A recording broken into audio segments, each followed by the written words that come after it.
Parlons économie sans stress avec Roland Boa. Quand parle-t-on de PIB nominal, PIB réel, PIB PPA, parité du pouvoir d'achat? Pour rappel, le PIB c'est la valeur totale de tous les biens et services produits à l'intérieur d'un pays pendant une période donnée, généralement un an. On regarde ce qui est produit sur le territoire, peu importe qui le produit. Le PIB réel mesure la production du pays en volume, en neutralisant l'effet de l'inflation.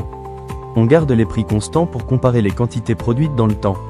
Droit, c'est l'indicateur de la croissance économique réelle d'un pays. Il répond à la question, est-ce que l'économie produit vraiment plus qu'avant?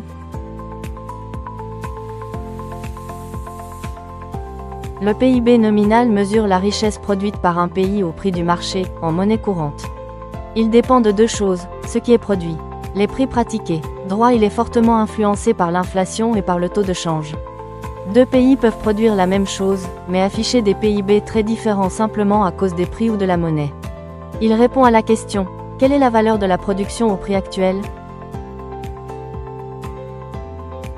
Le PIB PPA mesure la richesse d'un pays en tenant compte du coût de la vie. Principe simple, on compare ce que la même somme d'argent permet d'acheter dans différents pays. Un dollar n'achète pas la même chose à Abidjan, Paris ou New York. Le PIB PPA corrige cette différence. Il permet de comparer le niveau de vie réel et la capacité de consommation entre pays, indépendamment des taux de change. Il répond à la question, combien de biens et services peut-on réellement consommer avec le revenu du pays? La différence clé à retenir, PIB nominal. Valeur au prix du marché. PIB réel. Évolution réelle de la production. PIB PPA.